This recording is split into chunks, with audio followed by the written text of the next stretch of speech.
Hello বন্ধুরা, study motivation YouTube চ্যানেলে তোমাদের সকলকে স্বাগত। আজকের আলোচনার বিষয় হলো বাংলা অনুচ্ছেদ রচনা গাছ আমাদের বন্ধু।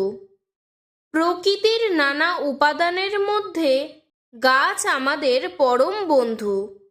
গাছের জন্যই পৃথিবী সবুজ ও সতেজ রূপ লাভ করেছে।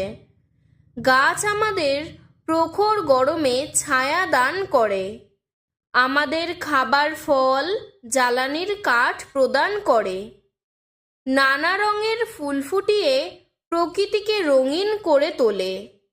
গাছ আমাদের বেঁচে থাকার অক্সিজেন গ্যাস দান করে এবং বিষাক্ত কার্বন ডাই অক্সাইড গ্যাস শোষণ করে নেয়।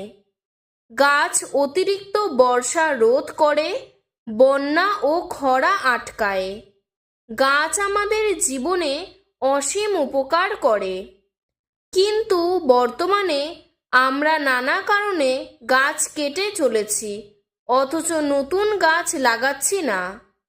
তাই প্রকৃতিতে নানা রকম দূষণ ছড়িয়ে পড়ছে। গাছকে রক্ষা করলে তবেই মানুষ ও অন্যান্য সকল প্রাণী বাঁচবে। তাই গাছকে রক্ষা করতে হবে এবং প্রচুর পরিমাণে গাছ লাগাতে হবে, তবেই মানুষ সহ পুরো প্রকৃতি রক্ষা পাবে। আজকের ভিডিওটি এতটুকুই। ভিডিওটি যদি তোমাদের ভালো লেগে থাকে তাহলে লাইক করে চ্যানেলটিকে সাবস্ক্রাইব করে দেবে। ধন্যবাদ।